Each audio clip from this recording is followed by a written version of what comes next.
फिलहाल इस पूरे मामले को लेकर के अपडेट क्या है? बॉम्बे हाईकोर्ट की तरफ से कई सारे सवाल तो उठाए गए हैं, अब आगे पुलिस की तरफ से क्या कुछ कदम उठाया जाएगा?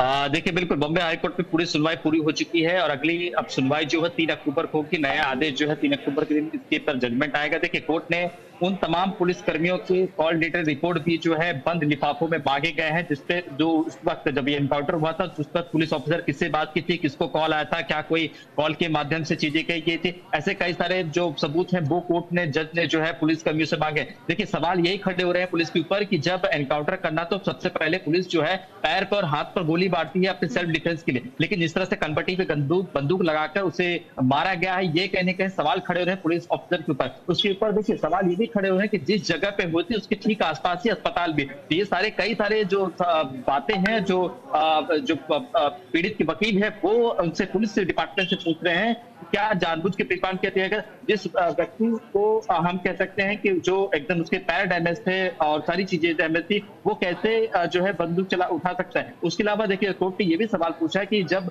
पुलिसकर्मी के जो पैंट होती है उसमें जो रिवॉल्वर होती है वो लॉक क्यों नहीं थी, वो अनलॉक क्यों रखी गई थी, ये भी बड़ा सवाल है। जब पुलिस कह रही है कि उसके ऊपर अटैक हुआ, ऐसे कई सारे सवालों के जवाब पाने के लिए ही जो है पुलिस ने कहा है कि 3 अक्टूबर तक सारी चीजें जो फाइलें हैं बंद लिफाफों में सीडियां जांची होनी चाहिए। उसके बाद जब आरोपी अक्षय शिंदे को कोर्ट से लेकर जाया जा रहा था जेल तक, उस वक्त की सीसीटीवी फुटेज जो है वो भी मांगे गया कि उस वक्त आरोपी की कैसे कंडीशन थी। उसके अलावा जो मेडिकल टेस्ट होता है, पुलिस मेडिकल टेस्ट कराती है किसी भी आरोपी को कोर्ट में पेश करने से पहले, उस वक्त वो रिपोर्ट क्या आई थी। ऐसे कई सारे जो है सबूत जो है कोर्ट ने फिलहाल जो पुलिस है उनसे मांगी गई। देखिए, आपसे ये जानने की कोशिश हम कर रहे हैं कि ये सारे सवाल जो है वो बॉम्बे हाईकोर्ट की तरफ से पूछे गए हैं।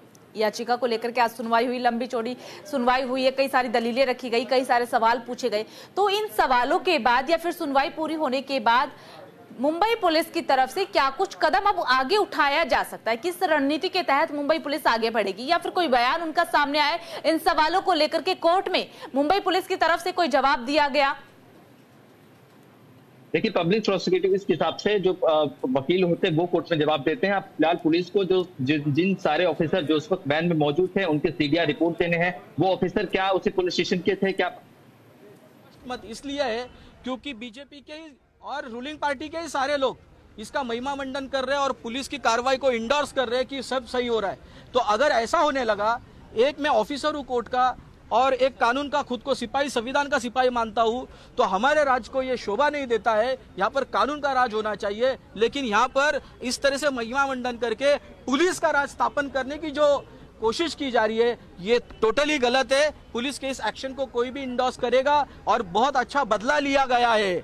इस तरह से अगर कोई कहेगा, कोई बोलेगा देवा का न्याय, अगर देवा का न्याय बोलेंगे तो फिर देवेंद्र फडणवीस को उनकी होम मिनिस्ट्री के वो वकील है खुद, उन्होंने कुर्सी छोड़ करके इधर हाईकोर्ट में या फिर सेशंस कोर्ट में या कोई भी लोअर कोर्ट में वो जज बन जाए और न्याय दीजिए। अगर इस तरह से लोग देवा का न्याय बोलने लगे तो ये जो चीजें हो रही है ये टोटली गलत है और हम मुंह तोड़ इसका मुकाबला करेंगे, क्योंकि अगर संविधान और लोकशाही, हमारा लोकतंत्र अगर जिंदा रहा तो ही हमारे नागरिकों के अधिकार घटित होंगे। तो देखिए शुभम, अब आप वकील को भी सुन रहे थे, कह रहे हैं कि जिस तरीके की घटनाएं मुंबई में घट रही है, बदलापुर में जो भी केस हुआ है वो सरासर गलत है। तो इसी तरीके के बयान लगातार हम सुन रहे हैं। कल भी हमने देखा था कि विपक्ष की तरफ से भी, खुद अक्षय शिंदे के परिवार की तरफ से भी तमाम आरोप जो है वो पुलिस पर लगाए जा रहे थे।